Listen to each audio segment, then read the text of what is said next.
Hello, everyone, and welcome back to the CDL podcast channel. In this episode today, we're going to be talking about some news going on in CDL, a potential team being bought out by another popular organization, some concerns over the longevity of the OWL and CDL, and some concerns overall long-term for COD esports. There was a lot of beef on the timeline over the weekend. Some creators getting some skins in the game. All happened since we last recorded the last podcast. We're going to talk about all of that, as well as talking about the matches from this past weekend and giving our predictions for this upcoming weekend of matches. Busy episode here today, and we're going to dive right on into it and get into it. If you guys enjoy this one on YouTube, be sure to leave a like, comment, and subscribe. If you're on the audio platforms, drop that follow, drop that 5-star review. We actually, like on the audio platforms, gained like 45 followers off the last podcast. Crazy number. When you're really scaling it out. So appreciate the support on there. You guys continue to kill it and continue to impress me with the support on there. So we really appreciate it. Without further ado, let's jump into it. Brock, how you doing today? Doing pretty good for a Monday, a rainy Monday here in Wisconsin. Hoping for better weather soon. But yeah, let's get into it. Yeah, Brock and I grinding this one out because one of our best friends' birthday is today. We're going to dinner a little bit. We said we got to grind this out first. So we're still getting the podcast out under some strenuous conditions for you guys. So we appreciate the support and you guys continuing to tune in. Also, I was looking back today. This is podcast number 35 for Brock. Roughly number 35 for Brock, roughly 6 months in. So everybody give Brock a round of applause in the comments. About half a year in of podcast number 35. And I think I clicked on like the first podcast you were in, and I remember I was mentioning like thanking everyone for like 600 subs or something like that. We were on the road to 700, and now here we are. We're like at 970 something, only like less than 30 away from 1,000. So in that time, we've gained a pretty good amount of headway, 300-400 more subs, and we're approaching that 1,000. So we appreciate all the support. Yes, we do. We got some fun news today, actually, though. Like, this is some of the more fun news I can honestly remember having in quite some time because, you know, when we're not really in roster mania type season and off season where all these crazy rumors are swirling around, where we have all these hypotheticals, it's kind of like slow. But this week we got some great stuff. First thing came out like right after we recorded the last podcast. I think it might have even came out the night that we recorded or like the next day. It was very close. But Miami Heretics, everybody by this point, I'm sure, has heard about it, but we didn't get a chance to talk about it last week because it, like I said, came out after. Heretics, for those of you that don't know, is a pretty big Spanish organization. I think, especially over there in Spain, they're like massive. The last time they were involved in Call of Duty was Black Ops 4 when they had an all Spanish team that was honestly pretty good. It was like top 6, top 8 all the time. Like they would constantly, like if they had a bad event, it'd be like a top 12, a good event, maybe a top 6, pretty consistently top 8. The last time I can remember watching them play is I remember I was at BO4 Champs and they played OpTic there in winners bracket. I'm pretty sure like winners round 2 maybe it was. I don't remember. Like something like that. They were at Champs for sure, obviously, and they had a good Black Ops 4 year. They're apparently going to partner with the Mutineers parent company to create an org called the Miami Heretics. So that's pretty cool. They're apparently going to have a Spanish focus to their roster. Rumored roster of Eric, Boom, Lucky, Journey, Metals, and Vickle. So obviously, the one odd guy out that we really haven't seen in the league ever would be Eric Boom, but I've heard his name a lot, so that must mean he is pretty talented. Because like I said, I'm not as in touch with the non-NA challengers scene. But then Lucky, Journey, Metals were all part of that BO4. They've been playing basically together off and on forever. And then obviously everybody listening is probably familiar with Vickle as he's currently in the league. But honestly, Lucky, Journey, Metals are all talented players. And from what I've heard of the Eric Boom fella, he's a pretty good player. And Vickle's been impressive at times this year. He's looked pretty good. So could be a potentially good team. It's amazing for the league because that Spanish fan base is huge. I just wish it was a Spanish-based team. I wish they were in Barcelona, Madrid, something like that. But you know, with the way the league's going, it seems like they're going to be shrinking down to almost NA only. Yeah, no expansion yet. But if they were in Spain, I feel like kind of like how Paris should have been, how like all of the UK seems to have rallied around Ravens, even though Ravens have pretty much sucked for the majority of their CDL existence. Like the UK still goes crazy for them, and like how Paris should have been. Like we know from the ESWC events, like we see when like Scump has that like famous clip on Stronghold, and that's at ESWC where he's playing against Splice and he gets like crazy kill streak.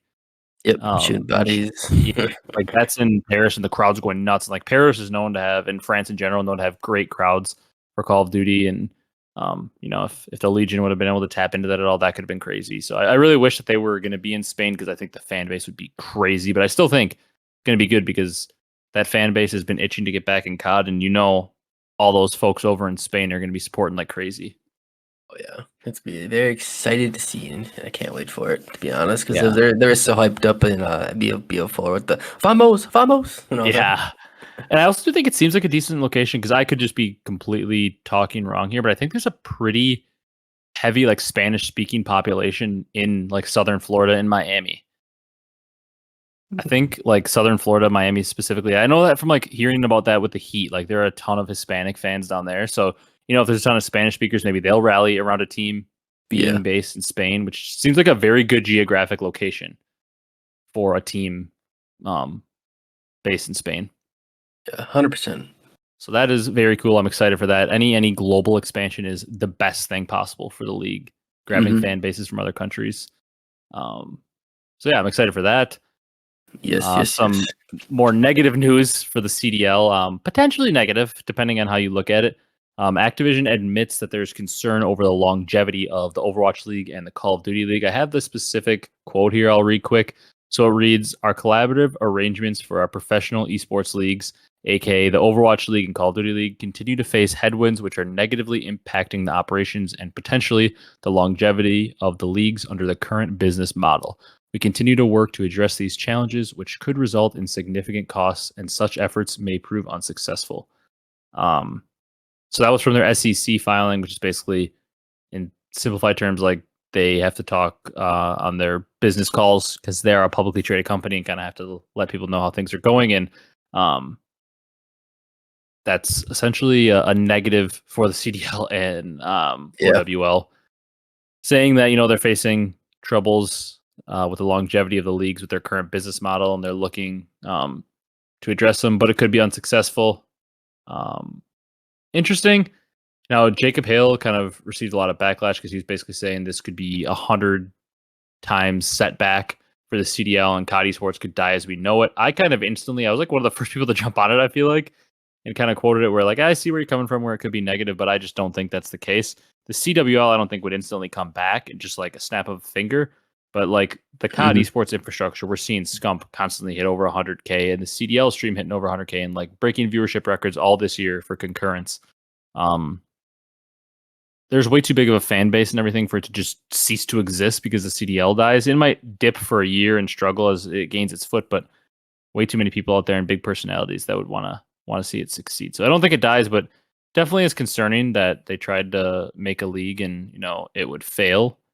Yeah. But also I think we all know that they definitely didn't go into it with the best plans in place to have it succeed. Yeah, I fully agree on that. The city-based model maybe a little bit too early. I definitely see the merit in it, and I think it could definitely work, but I think they maybe jumped into the whole city-based model a little bit before Call of Duty and esports as a whole were ready for it. Yeah. Good idea, but it's a little bit early. Yeah, we see success stories of it, like perfect example this weekend, Rocker on LAN. Crazy looking like sellout crowd, fans all from Minnesota going crazy for the team. Like, it can have its benefits like that, but there are certainly some gaps, and you have to have everybody bought in to do so. And when you have teams like Vegas Legion not activating their home market at all, it's a little bit tough in certain situations. But we'll have to see. I don't have that much concern for COD Esports long term. It's been around for this long with no support in the beginning to now. I think it's going to take a lot more than the CDL ceasing to exist and going back to a CDL or CWL type era for Call of Duty to die out. I mean, who knows? We get a lot of orgs back in if the CDL doesn't exist and we go back to a CWL style format. We get a lot of the orgs that people love back in, most likely. Yeah, definitely. They don't pay the 25 mil. Ridiculous buy-in price right away. Yeah. Yeah. I mean, you could see your Cloud9s, your TSMs maybe come back that haven't been in since like Black Ops 3. You could even see like your Luminosities, who are technically, I mean, Surge obviously, but they could go back to being Luminosity. Like Rise. Yeah, Rise could get back in. They've apparently been rumored to wanting into the CDL for a while now. You could have like your Splices, who are technically partnered with like Ultra. Mm-hmm. Splice could come back, like these big name orgs, and who knows, maybe some of them would stay. Like maybe Splice would just want to keep the Ultra name, or like version 1. Maybe they wouldn't want to go to the version 1 name. They could just keep like their team name is like the Rocker, version 1 Rocker or something. Name their Call of Duty team that. But yeah, kind of sad news, because we obviously don't want to see that league implode, because that'll probably mean a lot of jobs lost for people. So we don't want to see it implode, but it is interesting to kind of keep your finger on the pulse of the future of Call of Duty esports and see where it goes.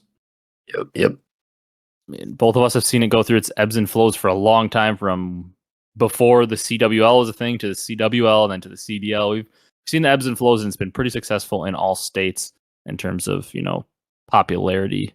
For the most part. So yeah, it's been pretty successful. I don't think they'll have an issue keeping it successful here. Yeah, they'll find a way. Yeah. We had some beef on the timeline also over the weekend. Back to some more fun stuff. We had mainly, I would say, Gunless versus Beans. It's kind of the big one from the weekend. There's other random ones like Boston versus Rocker, with the whole Breach wouldn't turn off EQ on land. Then Rocker was kind of saying like that's pathetic. The big one was the Gunless one though. Like Gunless was talking about how like Beans screamed "Oh my god" after shooting 2 people that weren't looking at him, and then Beans basically was calling him weird for saying it. And then Gunless started kind of going at him, and Beans was calling him out for not being in the league. And then Gunless basically hit him with the championships and MVP check. You don't have any. And then sure Boston's did. owner got involved and was like, "Don't pay him any mind. He's not in the league." Both of us, I'm sure, have our opinion on this. Gunless is an all-time legend and one of the greatest players of all time that had some unfortunate circumstances hit him. A little bit of a maybe hothead, not the greatest teammate early on that cost him some opportunities, and then a sickness, unfortunate situation last year on LAG. He was playing good too before that. Yeah, he was still playing like for basically like not being able to eat and feeling terrible all the time, throwing up constantly and all that. He was still dropping like 0.9s. Like he wasn't, for what he was going through. He wasn't really playing that bad. Just unfortunate situations. I really hope we see him in the league next year. But interesting beef going on in the timeline. If we're talking careers, I think we all know who has it beat. But I thought it was a little weird that Boston's owner got into it. I don't think he needed to say anything. Yeah. It's a little weird because, Gunless is a good player. You never know. You may want to sign that boy in the future.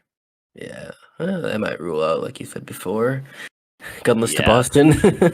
Yeah, Gunless might have to cross one team off his list for teams that he could potentially go to. But yeah, that was a weird beef on the timeline. Some other related news to just the MW2 game as a whole. Apparently, TimTheTatman and NickMercs are getting skins in the game. I feel like I have the same opinion as a lot of people. I'm interested to hear what you think. My opinion on it is it's very cool. These are 2 people that are very deserving. They're extremely popular in the video game and streamer community and in first-person shooters in general. Tim played a lot more ranked play when it first came out this year. He's synonymous with COD. He's been around for a while. Not really known for playing COD, I will say, though. Maybe a little bit more Warzone. NickMercs obviously hasn't touched any Call of Duty.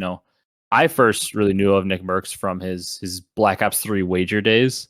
Yep. Obviously, it's not where he first came around, but that's where I first kind of learned who he was the Black Ops 3 wager days. And then obviously played a lot of Warzone when it first came out. Hasn't touched it in a while. He's been playing like competitive Apex, I think. I think it's very cool those guys are getting skins in the game, and I understand why, because they're 2 of the biggest streamers on Earth. So I fully understand from a business perspective why they are, but I feel like it's just kind of disrespectful to some more of the COD OGs. Like, regardless of what other content creators you want to say, how is Scump not the first person to get a skin of a creator? Yeah. I don't think you can find any creator who's done more for Call of Duty than Scump, besides maybe you could argue from the content perspective, like some of the Faze OG guys like Rain, Banks, Temper, those guys. Yeah. Pomage. Yeah, it's a little weird. Well, they'll have Scump have to be the first competitive ranked skin or something like that. Yeah, and it's like I mean, I think you're probably in the same boat. You understand why those two guys get it. They're like the biggest streamers on earth. They're gonna sell, but like you're still gonna sell. Yeah, I think in Call of Duty you would probably sell more Scump skins than Yeah, Tim or NickMercs. It's debatable because they are so big. In terms of like the battle royale space and all that, and like just non-competitive viewers. So it's definitely debatable. But like Scump is synonymous with COD. Like you can talk to people that haven't played a video game in 10 years at your job if they're like somewhat under the age of like 30, and they probably know who Scump is or they know who yeah. OpTic is. And He's that's been doing mostly it because of Scump. forever. Nate Yeah. Shot would be another guy that should be, in my opinion, one of the first guys. I feel like the first duo to get skins in Call of Duty should be Nate Shot and Scump. Mm-hmm. They did help Call of Duty so much in the beginning. Absolutely. But yeah, it's cool for NickMercs and Tim. Absolutely. They definitely are deserving people to get skins. It's just interesting how none of like the original Faze snipers are getting skins or anything like that. Yeah. I mean, maybe down the line they'll bring them out, but yeah. I sure hope so. Because they're definitely deserving. Now let's talk a little bit here. Well, this will be our transition into our match this weekend, like a little bit of a bridge here from the news portion. But let's talk about the match of the weekend here. OpTic versus Faze. Can we even call this a rivalry at this point? For right now, obviously, like in general, still the OpTic Faze. Even if one of them is literally horrible and the worst team in the league, it's always going to bring in viewers because it's OpTic versus Faze. It's still, yes, on paper a rivalry, but currently in this title of MW2, can we even call this matchup a rivalry? No. Yeah, They just keep getting shit on every time. it's not like it'd be a different story if like OpTic was up. Like let's say OpTic was up in the series 5-0 or whatever, but you know it was a map 5 round 11. The heart points were within 10 points. It was just super close, and you know going game 5 every time. And FaZe just couldn't get over the hump, but it was very close. You could still say it's a rivalry because they're playing each other very close. Mm-hmm. But it has been domination. Like this weekend's match, pure domination. Unfortunately, Breaking Point doesn't have the stats up, so we can't really get into individual matches here as we stand. But anybody that watched that series knows that was a domination. It's like Phases like helpless in the match. All three maps basically. It's like you knew that series was over after map 2. Obviously it's pretty easy to say over after a 2-0 lead, but it was like OpTic dominated them in the hard point. Nothing new there. And then FaZe had their best search and destroy map right there against OpTic, and they had the lead. Dashy wins that 1v1. They force a round 11, and OpTic wins it in round 11. And once OpTic won that in round 11, I was like, oh yeah, the series is done. And apparently Yeah. FaZe, I don't think FaZe has beat them in control either this year. I think now OpTic's 5-0 against them in control. 5-0 against them overall in series, and now 5-0 in control. Jeez. Optic's not the best control team either. No, OpTic is. I think I saw a thing before the match that in terms of like control, I don't know if it goes purely off. I think it goes purely off win-loss record. I think OpTic is the 8th best control team in the game, so they're a below-average control team technically based on their ranking. And FaZe was 7, so FaZe not great either, but clearly OpTic's worst game mode is control. Yeah. They're undoubtedly the best hardpoint team in the game. I think we almost have to call them the best team in the game right now because Thieves started 0-2, but it is that whole Thieves online. Like when it still gets to LAN, I don't know. You still could make an argument that picking Thieves over OpTic is a decent pick because they have their number on LAN. Mm-hmm. Yeah, probably. Yeah, Optics. Yeah, probably the best team right now. Yeah, I think you have to call them the best team right now, but I also think if somebody wants to make the argument that that's crazy recency bias, I'm not going to argue with you because we just did come off a week or two ago. Thieves won the event. One 0-2 weekend doesn't automatically make OpTic better than them. Although, like I said, I think you play that grand final 10 times, OpTic probably wins 5 and Thieves probably win 5. I think they're that even of teams. So I think it's just an ebb and flow. Next week, OpTic could go 0-2 because they do have 2 really tough matches. Like OpTic could lose to where is it? OpTic could lose to who they play this week, Surge and Ultra.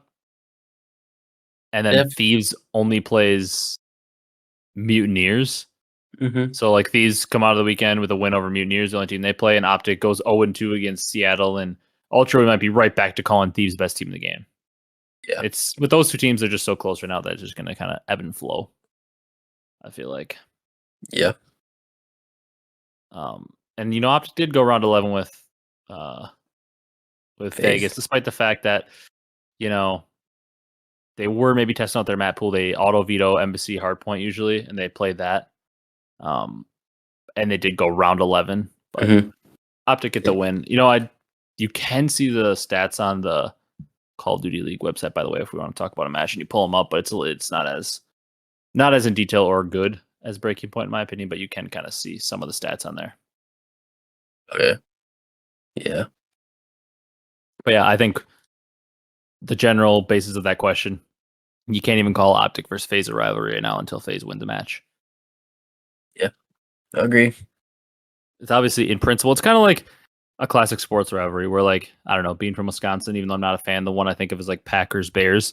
It's obviously still a rivalry, and they're going to play extra hard when they play each other, and everybody gets up for it because it is a rivalry. But like, just like that matchup where the Packers have won like every match or every game for the last 10 years, that one isn't really a rivalry until the team that keeps losing wins a match finally.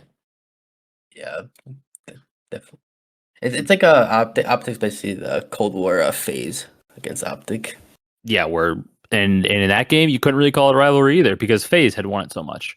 Yeah, it's like I'm not getting my point across of what I want to say. I don't know if you can explain it in a better way, but it's like it is technically still a rivalry. Yes, it's like Yankees Red Sox. Yankees Red Sox will always be a rivalry. It's like the biggest rivalry in sports. But like if the Yankees go 12 in a row against the Red Sox in a year, or let's say the Yankees, I don't even know. I haven't followed baseball as much closely, but say the Yankees and Red Sox play 15 times in a year, and the Yankees go 14-1 against them. For that year, you can't even really call it a rivalry because they dominated them so much. Yes, the rivalry still exists. It still is in a way, but you know what I mean? For that year, it's like it was too dominant to even call it two-sided. Yeah. It's what it is right now for OpTic and FaZe. Yep. FaZe needs to figure it out against OpTic if they want to do something. They're going to figure it out quickly because odds are if they want to win champs or win Major 5, they're probably going to have to go through OpTic at some point with the way OpTic's looking. Yeah. It looks scary, though, for them right now. Yeah. Another team to talk about from this weekend, a weird weekend for them, Subliners. They lose to Vegas in a map 5, and then they beat Thieves in a map 5. Very odd. They're trolling a little bit after being up 2-0. Yeah, up 2-0 on Thieves. Let them force a map 5, and then they kind of handled them in the map 5, thankfully. I honestly think it was the fact that the control, like they beat them down pretty good in the map 1 and map 2, and then Thieves kind of rolled them in the control. I feel like that gave Thieves the momentum. Rough weekend from Kenny though. He had a 0.71 in that series against Subliners. I'm gonna go pull up. What did he have against Ultra? It was not good against Ultra. He had 42 deaths in the first map. Yeah, he had a 0.68 against Ultra. So 0.71 was his high KD between the two matches. My concern level for Thieves, I don't know if yours differs, is about 0. They'll be just fine. They played two really good teams, had a tough weekend, lost. Kenny had a rough weekend. He's not going to continue to do that on LAN. Thieves are still a top 2 team. They're fine. They won right now tournament. It's Thieves and OpTic, and then everybody else is on a lower tier. Ultra may be approaching. The Ultra did 3-0 Surge and 3-1 Thieves. They might be right back up there. So Ultra's on my watch. I honestly, I feel like I got to whisper when I say this. I think for the first time, probably in the CDL era, FaZe are not a top 3 team currently. You might be right. I think they're 4th. They're certainly behind Thieves and OpTic. That's for sure. Yeah. Are they 4th behind Ultra? I think I have to put them 4th behind Ultra right now. I think so too. Now they're still going to get top 3 on LAN at Major 5 because that's just what they do. Yeah, top 3, top 2. Yeah, win an event, a bunch of top 3s, a second. Like they're still going to end up top 3 because they just always do. One of the other teams will get upset, whether it's Thieves, Ultra, OpTic, or whatever. But I think for the first time in a long time, we have to say that FaZe are not a top 3 team, and that's just wild to say, but they aren't right now.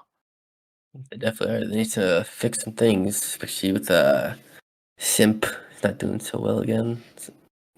I mean, yeah, and they did beat LAG. Yeah, but I want And Simp to be that's playing good against OpTic. yeah, and Simp had a 1.1, which was the lowest on his team. He went 46 and 42 overall. But like once again, it's just an LAG team that is an absolute shambles. It's kind of hard to use that as an Mhm. actual takeaway. But yeah, Simp against OpTic, what did he actually have? It was a poor series. Like I don't need to know what his 0.64. KD was. Yeah. 0.64. I mean, I test that even like that 0.64 was a true rough. It wasn't like he was, you know, tons of assists. He had 16 assists, which is okay. Mm-hmm. Um, but it was just eye test wise, it was a rough series for Simp. He's not the normal Simp playmaker we're used to seeing. Even Cellium got kind of shut down. A 0.86, rare to see Cellium that low. Yep. And also Cellium only 9 assists, so he wasn't even like putting in the damage to get those assists either. Yeah, he just played bad, really. Yeah, just but I don't know. And it was a part of them playing bad, but part of OpTic was also just shutting them down. Yeah. So honestly, overall rough weekend for Faze. Once again, my concern level for Faze very minimal. I still expect them to be in winners bracket of the tournament. Still expect them to be there on Sunday. Yep. Kind of what it is. I don't really have much to talk about for our Florida, our LAG, our London.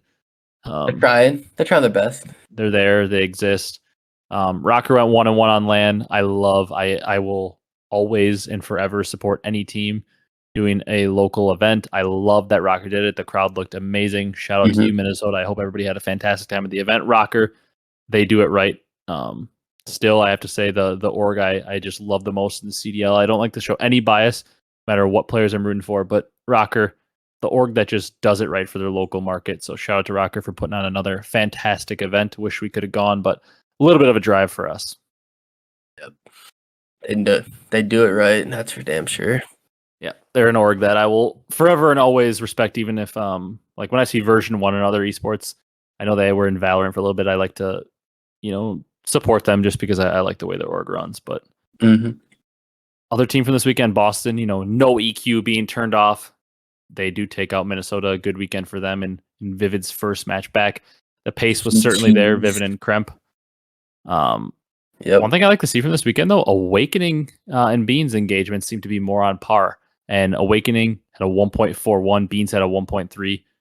I like to see that. I like to see their engagements being, a little bit more even. You'd think maybe Kremp and Vivid would just be flying. But Kremp actually lowest engagements on the team. Yeah. Good to see. They're moving. The ARs are moving now. Yeah, and Boston is a team that plays at a blistering pace. It seems to be why they are one of those random teams that give OpTic trouble. Now OpTic usually still beats them, but for that reason, they are one of the teams that gives OpTic trouble because they're one of the only teams that matches their pace. So I like what I saw from Boston this weekend. Yeah, I do. We mentioned them already, but I like what I saw from Vegas as well. Round 11 lost to OpTic. Man, would that have been a weekend for Vegas if they would have went 2-0. That would have been so good for them. So good for them. Because this week they do play Faze, very tough. And then they play Rocker, which they're going to obviously, that's a huge match in terms of standings wise. And even Boston is not out of the woods yet if Rocker and Legion continue to win matches, because Boston does still have matches coming up against Faze, Subliners, Surge. So tough matches coming up for Boston. But yeah, that's about all I've got for our matches from this previous weekend, talking about some of those teams. If you got nothing else, we can jump on into predictions. I was no, not really. Just Vegas at least got one win. Yeah, it's so unfortunate that they couldn't get that second one for their sake. That would have really, really, really helped their cause.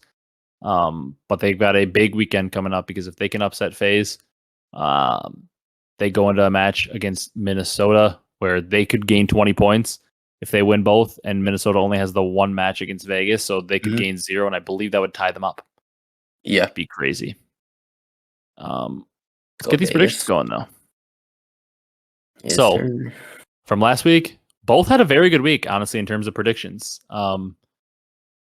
They're pretty above average. I mean, if I'm looking at your totals, I believe that would 9 points is what you got. That would be tied for your second best week. Mm-hmm.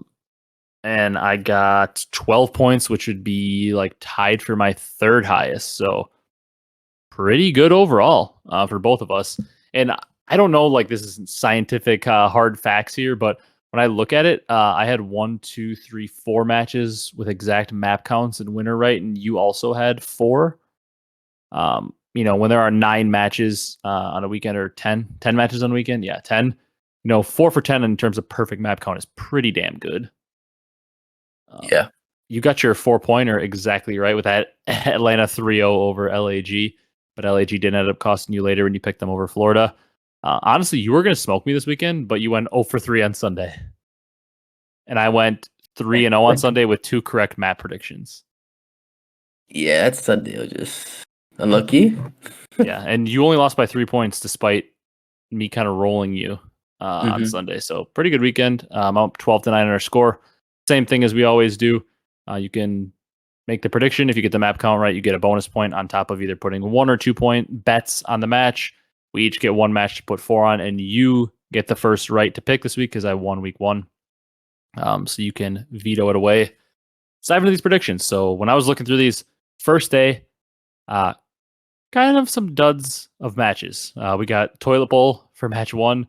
Toilet Bowl Part 2. Toilet Bowl, yeah, another kind of Toilet Bowl type match. But Boston, a good team playing Florida, that could be a decent match. And then I guess Atlanta versus Vegas is interesting because of the whole champs run. Unfortunately for me this weekend, I got to get this out there. I won't be able to watch too much Friday and Saturday. I am the best man in a wedding this weekend. Mm-hmm. Rehearsal dinner Friday night and wedding Saturday. So very, very busy weekend. For me, one of my cousins, like my best friend on earth, is getting married this weekend. So I got a lot to do at the wedding. Going to be really busy. So it's going to be the Brock Carey show for knowledge of the Friday and Saturday matches. I should be able to catch Sunday potentially, but very busy weekend for me with the wedding. I'll do my best. I'm making these predictions, and hopefully I just look at the matches and I get them all right. But London versus LAG is our first match, the Toilet Bowl. You are just chucking a dart at a wall for this one and hoping it sticks. Where are you going? All right. 3-2 LAG. Yeah, I'll put 4 points. We're doing it again. You're going 4 points on this one? Yep, I'm doing it. So you said LAG 3-2? Yep, And 4 points. points. It's I mean, just like, fitting at this point. you kind of have to. Like, you got to go all in. Technically, I did win the season series with the whole 3-1, but we were saying, like, your last major, your bracket was so much better than mine last major. With, getting the grand finals teams right and getting the winner right. So I feel like you almost earned a point for us to, like, say it's tied going into this one because you dominated the bracket. But you're really risking it all here. I was going to go with London anyways, but this makes me more motivated to go with London. I'm going to say it's a 3-2 London, and I'm only going to put 1 point on it because I feel no confidence picking either of these teams ever in anything. I actually do think London's the better team, though, to be honest with you. Yeah, I had LAG's to. mental seems so chalked. Yeah, it's just fitting. I got cost a bunch of points before by LAG. Might as well. Oh, yeah, you have to pick them almost. I'd be kind of disappointed in you if you didn't, but we don't have to spend any time in this match because this is an actual toilet bowl match. Yeah. Next match is, one team that really doesn't have a chance of making champs in Florida, but it is an interesting one because I do think Florida could play them somewhat competitive. While I have that said, I'm still picking Boston. I think Florida takes a map off them. Maybe the search and destroy, I'll say. Maybe map 1. I don't know. I think they take map 1 or 2, but Boston wins 3-1. And I'm putting 2 points on it. Yeah. Florida can play spoiler here for maybe Vegas potentially. It would get very interesting if Florida beats Boston because that's one of the matches you would not expect Boston to lose. And I can't remember exactly who I said they play, but I know they play like Seattle, NYSL, Faze maybe. Yeah. Thieves. Like they play. Besides this Florida match, their next 3 matches are very tough. Yeah. I'm also gonna do Boston 3-1. I'll just copy you. I was thinking that. Yeah, it feels too fitting. Like you respect Florida enough that they can make it close, but like Boston is the better team. Mm-hmm. You got 2 points on that one as well. Yeah. I got to figure out where I want to put my 4 points because I expected you to take LAG over London, but I did not expect it to be the 4 points. Now that opens up the board for me. Thinking maybe using it in this next match, but I don't feel super confident about either team in this next match. Then there's certainly a candidate for the first match of Saturday to put 4 points on. First two matches. I was honestly planning on you putting it on either the Atlanta versus London or LAT versus Florida. Yeah. And then I was just going to do the other one, but now I got to decide which one of those two I want to put it on. But the last match of Friday, honestly, a very intriguing matchup. Atlanta versus Vegas. Obviously, very intriguing because of the fact that Atlanta is, struggling a little bit right now, and Vegas, their life is on the line. They had a huge win last week against a good NYSL team to, keep themselves afloat for a chance at winners bracket here, which they very much need. You think Vegas can get it done, or you think Atlanta bounce back? Vegas played OpTic pretty well, even though OpTic was playing not their best maps. But I'm gonna pick an upset with Vegas, 3-2. And I'll put 2 points on it. I was actually going to do the same thing. I'll change it up. I'll go 1 point, but I'm also going to pick Vegas 3-2. They have so much motivation. I feel like Faze are going to be in the point where they're trying to figure things out, and maybe they're trying some stuff out, figuring it all out because they have champs qualified, and they slip up. Vegas beats them. What were you going to say about the match? I'll just say it's Clay versus basically Faze. Old team, not really old team, but he's been on Faze in the past. Simp and Clay were tweeting at each other too for Clay's birthday, and we'll talk about it depending on how Faze's season winds up. But why can't old man Clay have one last run with Simp and Abezy next year and just be the main AR on Faze? Who says no? I think that if Faze had Clay this year, they would have won 2 events. Clay does bring that different type of energy and all that. I think Clay would improve this team more than Slasher has this year. I think they'd be better. And they won one event with Slasher. I think they, at minimum, win that one event with Clay, and I think maybe they steal one of those other events that somebody else won. Yeah, not saying Slasher's bad, it's just not really the right fit. No, and Clay with Clay's history, I don't know. I feel like Clay just fits the team a little better. I'll be interested, but that's something for a whole different podcast. Yeah. Not to dive too much into that, but speaking of that Faze team, they kick off our Saturday. Atlanta versus London. I mean, this is, I also put a money sign here in our little predictions. So there are a lot of wager matches. This is one of those bounty matches where the winner gets 10K. Maybe a little bit extra motivation for London to try here, but I mean, you picking London, or are you just rolling with Faze 3-0? 3-0 Faze. Yeah, I'm assuming you're putting your max 2 points on it. Yeah. Faze has got to win this one. If they don't win this one, then they're actually in deep trouble. Yeah, I'm going Faze 3-0, and this is where my 4 points are going. I was kind of looking at it, and I was like, I trust Florida, and more than London is the next match where I was thinking about putting those points. And I also trust Faze more than Thieves right now online, even though I do believe Thieves are the better team. They're a little bit more shaky online. They tend to have bad splits. And there is a weird curse where if you win an event this year, you kind of suck. And in the next qualifiers, it's happening again as Thieves started 0-2. But yeah, I mean, to me, Atlanta really needs to go 2-0 this weekend. Obviously, we both picked Vegas, but Vegas is a team that Atlanta should beat. Yeah, they should beat London. They need to go 2-0 for a nice confidence boost this weekend. Yep. Our next match, also a bounty match, 10K on the line. LAT versus Florida. You doing anything wild here, or is LAT locked and loaded? LAT, but it's gonna be close. Face to be close. LAT's gonna underestimate, Florida. Scrappy. 3-2. I'll put 1 point on it. Damn it! I was actually gonna go 3-2 as well on this one. I was gonna say Florida, grind it out. Not enough. I think Thieves. Actually, I honestly think this is gonna be a weird series where I think Thieves blows them out map 1. Florida blows them out map 2, and then I think LAT blows them out in the control, and then I think Florida shockingly takes the map 4 to make it a 2-2, and then I think Thieves win in a close map 5. Actually, I'm gonna put 2 on it, but I'm gonna say Thieves also 3-2. Thieves got ice up in the end. Yeah. Then we get one taste of a good match before we go right back into the the terrible match in the next one. It's Seattle versus OpTic. OpTic here for me have entered the territory of where like Faze has been the last couple of years, where you just have to pick them every single time basically because they just win so much. OpTic are so good at hardpoint. I think they'll take the map 1. I think they'll take the map 2. I think they'll take the map 3. I've got OpTic 3-0 and I'm putting 2 points on it. I do think Seattle certainly has the talent to shoot back and make this an interesting series and even potentially win, but it's hard to pick against OpTic, and I just like how deep their map pool is. They basically just have one auto veto and they're good at every other map for most game modes. I like that against a Seattle team that I don't know has any like top tier maps in their pool.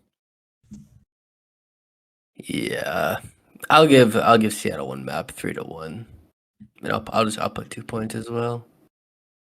Yeah, it's very hard to pick against OpTic. I feel like the only way you can pick against them right now is if they're playing like a Toronto, who they play on Sunday, or a Thieves. Right now, it's probably the only way you can pick against OpTic is if they're playing one of those other top 3 teams. Yeah. I would say normally Faze, but right now, you can't pick Faze against them. You did it last week. Yeah, I would pick. For further notice, you can. Maybe I would pick Seattle if Max not struggling a lot, but he's been struggling. Yeah, when Seattle's current form. That's true.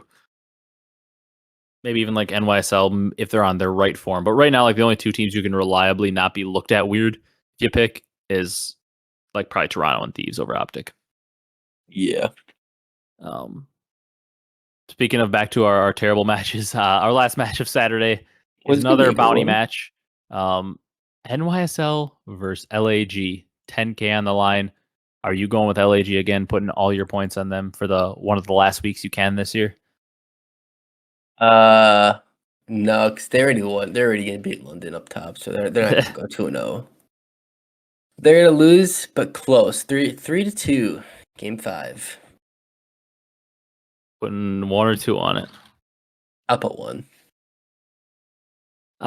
Your boys are getting smoked 3-0. I'm going with New York in a 3-0 fashion, putting 2 points on that. Throwing a lot of points on a lot of these matches, but there are some lopsided ones. Maybe LAG gets a map or 2, but I mean, come on. New York's fighting for champ seeding and major seeding, and LAG is basically just looking ahead to the offseason. Minnesota versus Vegas kicks off our Sunday. As if these teams needed any extra motivation for this match. It is also a bounty match. 10K on the line. These teams shouldn't need. I mean, if the extra motivation you needed for this match came from the 10K bounty that's on the line, you're not competing for the right reasons. Let's be honest. Mm-hmm. The fact that this is a crucial match for champ seeding. If Vegas has beat, unless I'm thinking, I don't have the standings up. I don't know if you can find them or not, but unless I'm thinking of it wrong, I believe if Vegas beats Atlanta, they'll be coming into this match with a chance to tie up in terms of points against Minnesota. Or even if they lose to Vegas, they'll be playing this match to cut it within 10. So either way, it's going to be a crucial match regardless of if they beat Faze or not. It also will be a crucial match. Yeah, down 20. So if they beat it, Atlanta, it would be for the tie. Yep. In this match, and even if they lose to Atlanta, they'll cut it within 10. And regardless, this will be a massive match no matter what, because if they do beat Atlanta, they're 2-1. So this match would be to guarantee winners for Vegas. Mm-hmm. And if they do lose to Atlanta, this would be to really keep their winners' hopes alive to get to 2-2. So regardless, this match is going to be massive, no matter what happens earlier on Friday. I think Vegas is going to do it. I'm going to pick them to win 3-1. And I'm only going to put 1 point because I don't feel confident. This is a very big toss-up match to me. And I think a lot of people probably still favor Minnesota, but I don't know. There's something about this Vegas team when it matters. I trust Clay to get it done. Yeah. I'm also going to pick Vegas, but in a 3-2, round 11, TJ Halley 1v2 wins it. EJ 1v2. Who's he? If we got to know who he's beating in the 1v2, just so if it happens, we can call you a genius. What 2 players in Minnesota is taking out in the 1v2? Fame and Afro. Afro's staying alive. No hyper aggressive first blood. You got him taking out Fame and Afro. Okay, if that happens, bookmark this, everyone. I'll put 2 points on it too. Whatever. Okay. 2 points on Vegas. TJ clutching up for you. Our second match of Sunday is a fantastic match. Really, our last 2 matches are both incredible on Sunday. Sunday's a good day of matches. I'm glad that's the one day I have a decent chance at watching because, Friday's okay. Saturday is honestly pretty bad. It's 1 good match and 3 kind of snoozers. Yeah. Sunday is fantastic. 3 bangers. A crucial match for champ seeding, and then 2 of our top 3 teams, and then 2 very tight teams battling for seeding. Toronto versus OpTic, though. Like I said, basically impossible to pick against OpTic unless, one of the teams you can maybe pick is Toronto. I will not be doing that. I think OpTic takes them out 3-1. I think Toronto takes the search or the control. OpTic wins 2 hard points for sure and closes it out, and I'm putting 2 points on OpTic. I'll take the opposite of you. Taking Toronto 3-1. Yeah. 2 points on it as well. Yep. All right. That'll be a 4-point swing for me there. We'll see. They're the Cold War phase right now. Just so hard to pick against them. Definitely, though, I will say, if one team is going to beat them, Toronto is right up there as one of the teams that could certainly do it.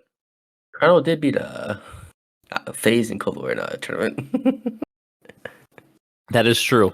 It was online. Yeah, it was online. It did happen. Yep. Insight's first event. Yep, that is right. Our last match, though, Brock.